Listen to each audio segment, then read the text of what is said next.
Indonesia disangkut pautkan oleh konflik perang India versus Pakistan. Posisi netral dibayangi kontroversi.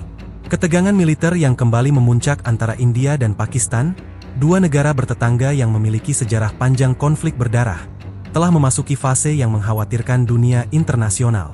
Namun kali ini, sebuah perkembangan yang tak terduga muncul. Indonesia diseret ke dalam narasi konflik, baik secara langsung maupun tidak langsung, oleh berbagai pihak, mulai dari media asing, analis geopolitik, hingga sejumlah kelompok politik regional. Meskipun Indonesia tidak memiliki konflik kepentingan langsung dengan kedua negara Asia Selatan itu, posisi strategis Indonesia sebagai negara berpenduduk Muslim terbesar di dunia, anggota tidak tetap Dewan Keamanan PBB, serta mitra dagang penting bagi kedua negara, membuat Indonesia tak bisa sepenuhnya menghindar dari sorotan internasional. Sejarah pendek konflik India-Pakistan. Sejak kemerdekaan keduanya dari Inggris pada tahun 1947, India dan Pakistan telah berperang 3 kali, termasuk 2 konflik besar terkait wilayah Kashmir. Wilayah pegunungan yang indah namun sengketa ini menjadi jantung ketegangan bilateral selama lebih dari 70 tahun. Konflik terbaru kembali pecah setelah serangan mematikan terhadap konvoi militer India di daerah Pulwama, yang diklaim dilakukan oleh kelompok militan yang disebut beroperasi dari wilayah Pakistan. Pemerintah India menyatakan ini sebagai tindakan teroris yang disponsori negara. Sebagai balasan, India melancarkan serangan udara ke dalam wilayah Pakistan, memicu reaksi keras dari Islamabad dan mobilisasi militer di sepanjang perbatasan Line of Control, LOC. Keterlibatan tak langsung. Indonesia dibawa dalam permainan geopolitik.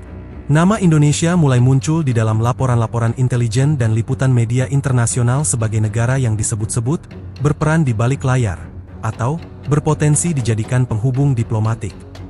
Beberapa analis barat menyoroti bahwa Indonesia memiliki hubungan baik dengan kedua negara dan dinilai netral, menjadikannya kandidat ideal sebagai mediator. Namun yang membuat situasi menjadi lebih kompleks adalah munculnya tuduhan keterlibatan warga negara Indonesia dalam pelatihan militan di wilayah Kashmir. Sebuah laporan dari lembaga intelijen independen di Inggris menyebutkan bahwa ada sejumlah WNI yang diduga terlibat dalam pelatihan paramiliter di perbatasan Pakistan, meski bukti yang ditunjukkan belum diverifikasi oleh otoritas resmi. Laporan tersebut segera mendapat perhatian luas. Pemerintah Indonesia pun bergerak cepat. Respon tegas dari pemerintah Indonesia. Dalam konferensi pers yang digelar pada hari Senin 13 Mei, Menteri Luar Negeri Retno Marsudi membantah keras tuduhan keterlibatan Indonesia dalam bentuk apapun. Ia menegaskan bahwa Indonesia tetap berpegang pada prinsip politik luar negeri bebas aktif, yang menolak keras segala bentuk intervensi militer maupun keterlibatan dalam konflik negara lain. Kami tidak mendukung, membiayai, atau membiarkan adanya keterlibatan WNI dalam konflik bersenjata di luar negeri. Jika ada individu yang melanggar hukum, kami akan bertindak sesuai aturan nasional dan hukum internasional, ujar Retno. Ia juga mengonfirmasi bahwa pihak Kementerian Luar Negeri telah memanggil Duta Besar India dan Pakistan untuk menyampaikan keprihatinan Indonesia terhadap eskalasi konflik dan menegaskan sikap netral namun pro-dialog. Diplomasi multilateral, Indonesia di panggung internasional. Sebagai anggota tidak tetap Dewan Keamanan PBB sejak awal 2025, Indonesia kini memikul tanggung jawab lebih besar. Negara-negara anggota lain mendorong Indonesia untuk menggunakan posisinya dalam sidang DKPBB untuk menyerukan deeskalasi dan mediasi internasional. Sementara itu, dalam Forum Organisasi Kerjasama Islam, OKI, Indonesia juga diminta untuk menyuarakan kepedulian terhadap hak-hak warga Muslim di Kashmir. Ini menempatkan Indonesia dalam posisi diplomatik yang sulit, menjaga netralitas namun tetap aktif menyuarakan perdamaian.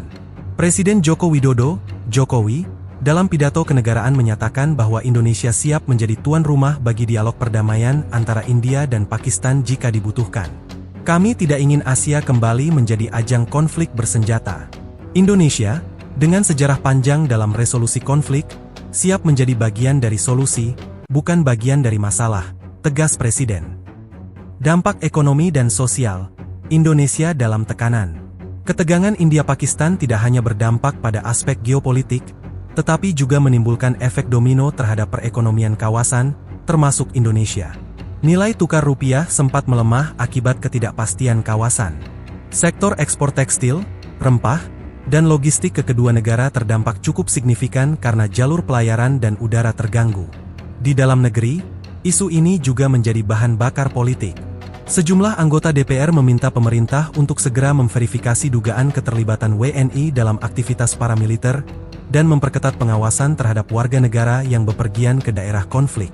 Kelompok masyarakat sipil, termasuk LSM HAM dan Perdamaian, mendorong pemerintah untuk mengambil sikap lebih tegas dalam mendorong penyelesaian damai, dan meminta agar Indonesia tidak dijadikan kuda diplomatik oleh kekuatan besar yang ingin memanfaatkan posisi netral Indonesia.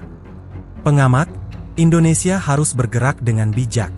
Dr. Fajar Nugraha, pakar hubungan internasional dari Universitas Gadjah Mada, menilai bahwa keterlibatan nama Indonesia, meskipun tak langsung, menunjukkan besarnya harapan internasional terhadap Indonesia sebagai aktor kunci perdamaian di Asia.